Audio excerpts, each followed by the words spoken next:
खुलुमबाय गिबियावनो सोरजिदा क्रिएटिभिटी इउट्यूब चेनेलाव बयखौबो बरायनानै लानाय जालायबाय।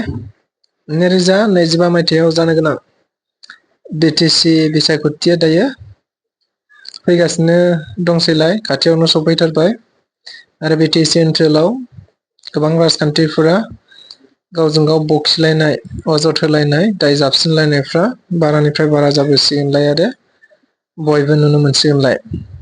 नंगौ, बारा दायो बारजेनबाय आरो गोबांथार गावजों गावनि गेजेराव अजद होलायनाय, बखिलायनायफ्रा जाहांलायबाय।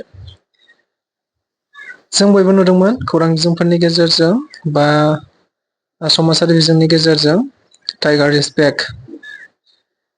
That means BPF नि माखासे ITCL नि मानसिफ्रा अदेबानि गुबुन गुबुन BPF नि फेसबुक पेज आरो गुबुन गुबुन सापर्टार बिथांमोनहा बे बाथ्राखौ बुंथिनानै होबाय थादों, टाइगार इज बेक। दा बेखौ लानानैनो UPPL लाइमोन गांखंनि सासे नेहाथारि डक्टर सांग्रां ब्रह्म बिथाङा रिप्लाइ होनायखौ नुनो मोनदों।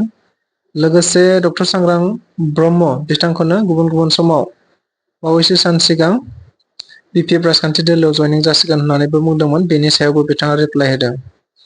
दा बिथाङा रिप्लाइ होनाय बायदिब्ला थारैनो BPF नि दैया दायो राननो हमबाय, जोबथारनोसै आरो दै राननायनि सिगां बा थैनायनि सिगां नाफोरा जेरैहाय बाब्राब बाब्राब थैयो, दायो BPF नि दैया राननायखाय बिथांमोना बाब्राबनाया बारा जागासिनो दङ।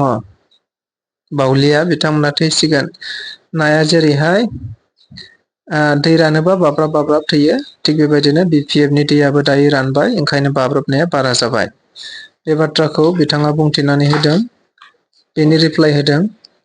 लोगोसेनो बिथाङा टाइगार इज बेक होननाय बाथ्राखौबो खौरां बिजोंफोरनि खौरांगिरि बिथांमोना सोंनायाव रिप्लाइ खालामदों।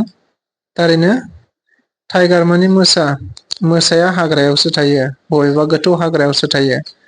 बेनिफ्राय जों सांग्रांसो थानांगौ। टाइगारखौ जों गियो आरो टाइगारा सुबुंफोरखौ अयथासार खालामोबा टाइगारनिफ्राय जों बयबो जानगारावसो थायो।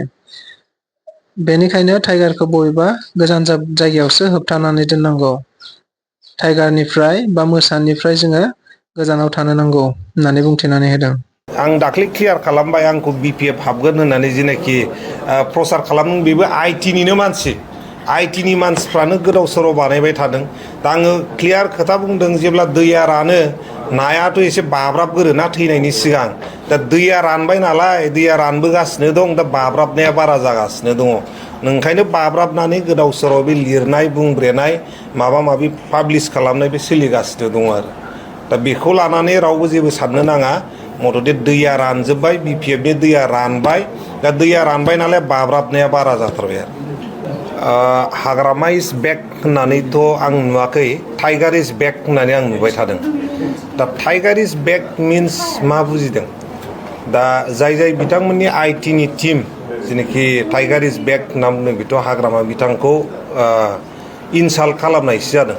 मोनसे खोथाया जाहैबाय बेनो क्लियार कि मोसाजोंथ' मानसिफ्रा थाखाथारा, थादेरखाथ्रा। मोसा नुबानो जों खारोसो। दाथ' मोसा नुगानो खारोबा बयबो रायजोफ्राथ' खारजोबनांगौसो मोसानिफ्राय। दा बेखौनो बिवेयार अफ टाइगार, थारमाने गिनांगौ जोङो बेखौथ' बेलेग जायगायावसो बेंथेनानै दोननांगौ। बिनि थाखायनो मोसा फैदोंबा रायजोफ्राथ' खारजोबखागोनसो, खाथियाव रावबो थानाय नङा। बिनि थाखायनो बयबो सांग्रां जाबानो जाबाय आरो मोसानि खाथियाव थानो नाङा रावबो। गोजोन्थों। इयुथ हिसाबैथ' जोङो बयबो प्रिपेयार्ड जानानै दं, साखाफारा जानानै दं। जोङो बोरैहाय कनस्ट्राक्टिभ पलिटिक्सखौ गेलेनो हायो जों बेखौनो सानदों, जों रावखौबो रायाबालानो। नाथाय जेब्ला सोरबा जोंनि मानसिखौ बुंगोन, सोरखौबा नङै बाङै खोथाफोरखौ बुंगोन, अब्लाथ' रिप्लाइखौ होनांगौ जानानै फैगोन। दा बेखौनो जोङो कनस्ट्राक्टिभ, जों इयुथआनो बेखौ लिड लानांगोन। दिनै ITCL नि मानसिफ्रा नङा फामा गोदाव सोराव बानायनानै, मिमि बानायनानै हगारनायखौ जों नुनो मोनदों। बेफोर जोंनि ससाइटिखौ मोजां दिखाव लाङा। जों मोजां दिखाव लांनांगौबा कनस्ट्राक्टिभ बुस्थुफोरखौ जों बानायनांगोन।